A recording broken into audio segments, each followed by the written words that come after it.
Well, good morning, everybody. Welcome to Wednesday, another week. Was our last Wednesday in January, so we're surviving. We're getting to it. The temperatures are going up in the right direction. So remember, we all choose to live here most of the year anyway. So it's nice to continue this discussion about each additional dimension of wellness. And as we've gone through physical, mental, today we're at emotional, the emotional dimension of wellness, and just talking about that. And the first thing to say is it's a skill that can be learned. And that's this overarching theme that people can say, well, I'm not really emotionally attuned to myself. And I just say, well, you can work on that because the reality is, writing on Monday, there's kind of three steps to begin that as a priority for it and a how to do it. Like kind of this learn, study, and practice. Three words just to be focused on this week when it comes to emotional awareness. That first one, learn. The fact of the matter is that in our family of origin, some didn't set a good example about emotions, whether they shut it down or we don't have those, or maybe it was out of control. There's a lot of examples of that. And so if you find yourself in a situation where the people you learn from, whether that was the place you grew up or some early relationships as a young adult or some other examples, if it wasn't set well for you and you still feel like you're lacking or there's some chaos or inconsistency, learn about what to do. Second step is about studying it. Just this idea of first learning and accepting that something's off. The second is to study and say, how can I grow in this? How can I fill in the gaps? How can I be better at this, right? It's a skill. And so to help with that this week, the same thing in the email were a couple of resources to do it. First was my favorite book on emotional awareness. It's called the New Emotional Intelligence 2.0. I link the ISBN number so you can track it down wherever you want to buy that book and be able to get it. But it's this opportunity to take an objective assessment about your own emotional awareness. You'll come out lower than you think. It even happened to me, that reality of you think you're better than you are. But the book gives probably 60 or more exercises in terms of how to improve that. So that's one way to kind of learn, where am I at? And then that grow piece, the second resource that was shared is our emotional wheel, right, that comes out. And if you take a look at that, when it's on that link in the email and you see, like, I know 5 of those, there's probably about 50 to 60 emotions that are listed on there. And so a way to grow in that is just to think, how many of those words do I use in the course of a week, right? Some people are like, I'm either angry, sad, mad, bored, or happy. And that's the 5 that they use. But in reality, there's lots of other ways to describe that might break it down a little bit and start to explain things more. So there's the practice, or there's the grow part leading into practice. And that's where it really pays the most dividends, is practicing it through transparency, through conversation, through showing that to the people that you care about the most. Obviously, a lot of times that's the people in your own household that you're living with, to be able to practice it with them and be transparent and talk about the range of emotions that are happening. But it certainly pays dividends in the other relationships that you have. Because the more you know your own emotions, the more you can pick up on what other people's emotions are. And when you have that high skill of emotional intelligence and awareness, you're better able to do whatever it is you intend to do. So whether you're working, whether you're trying to build friendships, whether you're trying to resolve conflict, whether you're trying to just be successful at what you do, the more you understand your own emotions and the emotions of the people sitting across from you, the more successful you will be. Or else the lack of emotional intelligence will get in the way of success and your plans and everything else. So, learn, grow, and practice is this kind of idea that was shared on Monday, and we're echoing it again this morning, and a couple of really good resources that exist.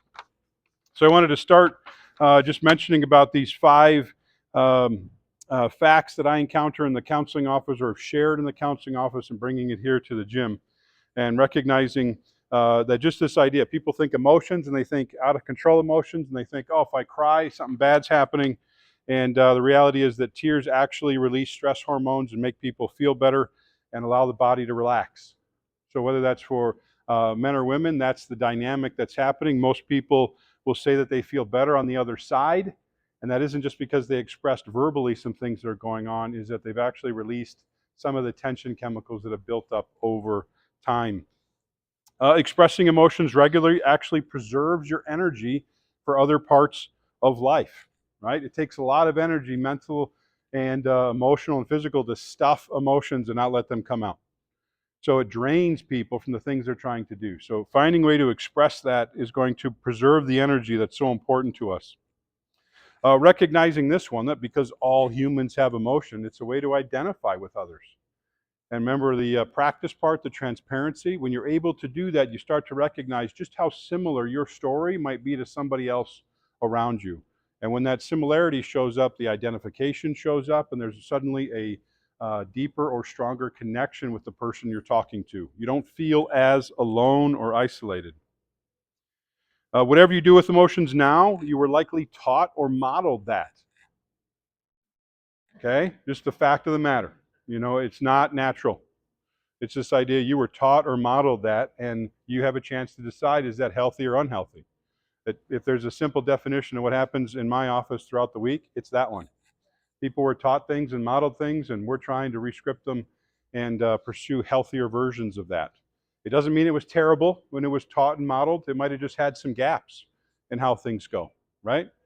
But there's an opportunity for you to grow in that way. And then finally, and this is a hint at next week, by by sharing your emotions with others, you strengthen those relationships and you grow in intimacy with other people, right? They know you better, you know them better, relationships improve, and that's that next dimension we'll talk about next week, the relational dimension of our wellness around us. So our questions this morning, if you're willing, right? How would you describe your family of origin when it comes to emotions? Wide open, anything's fair game, or closed, and we all have poker faces. There's the range, there's the spectrum. Where did you fall on that one?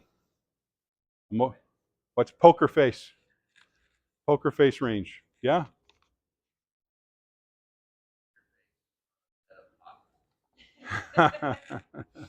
Poker face on a bed of hot coals. There you go. It's just that part that there is a range. Everybody's had an opportunity to see where they fall.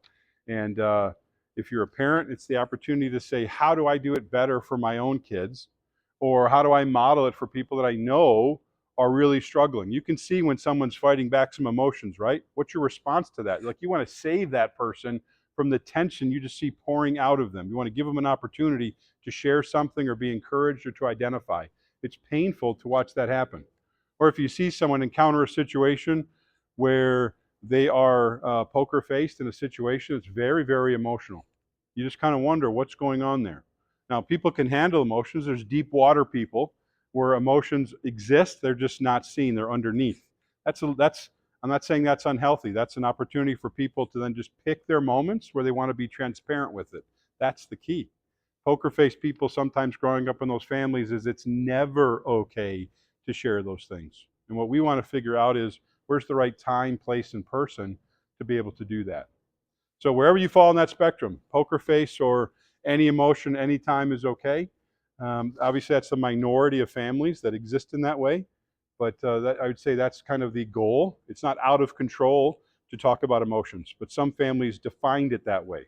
That if you share anything like that, you're out of control, and that's not necessarily true. So, a follow-up question for us is, what is the tool you use to manage your own emotions, to express them? Okay? Sometimes that is conversation, sometimes that's music, sometimes that's journaling. What helps you manage your own emotions when you have some that you want to be able to express? What's the way you express that? Writing, talking, sharing, listening? Anything come to mind for yourself?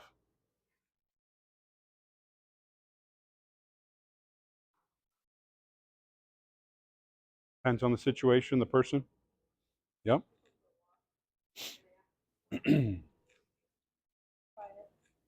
Yeah. Quiet reflection, those things. Yeah. A part of this week is figuring out what are my ways, right? Learning about them, growing in it, and practicing takes multiple ways to be able to express those emotions that come in. Physical activity, right? Oftentimes that releases some of that tension that allows people to be able to talk. Many times, as people are busy doing something, it distracts all those guardedness and those fences and barriers to expressing emotions, so they have a chance to be able to talk about that. So, To be sure, my goal this week is not to say everybody has to be sharing emotions every minute of every day. That would be overwhelming and probably inappropriate. But the idea of the choice to be able to do that, to be in control of when and where and who to talk to, is definitely a choice that I want everybody to have. When you feel like you don't have a choice to do that, or you don't have permission to do that, or you don't know how to do that, that's what we're trying to encounter this week. So learn, study, and practice it. Some final comments here. I would say that healthy emotions and controlling them deepen your ability to experience life better. If you're able to identify what those emotions are and you experience something great, you experience something fierce, you want to be able to communicate with people, the more words you have, the more emotional awareness you have, the better those experiences come. The more you feel like you fit in, the more you're able to connect, the better life is when you're more emotionally aware. It's a truth that I have seen time and time again. And if you think I'm talking about something that's not true, then you have a lot to learn and study and practice, because it is true. It gets better.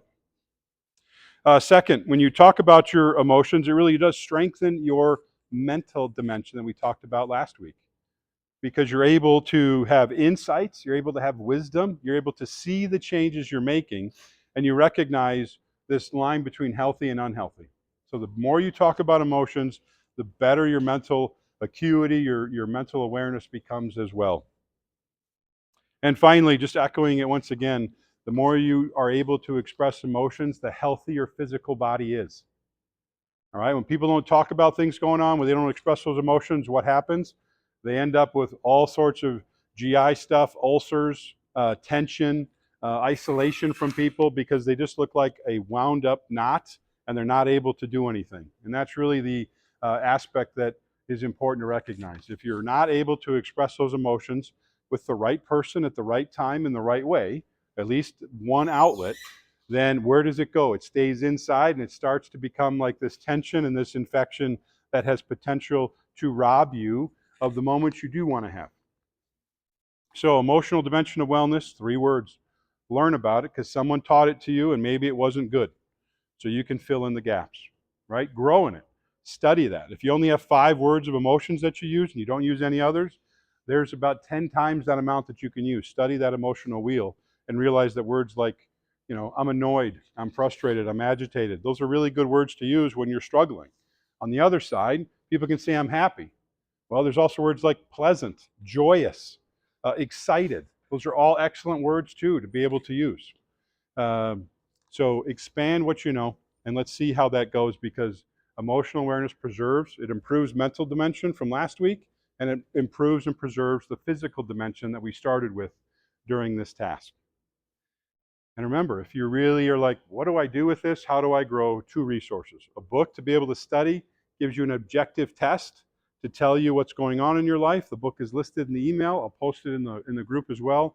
And that emotional wheel is listed there too. So good to see everybody. Learn, practice, grow this week. See how it goes. And I'll see you next Wednesday as well. Thanks.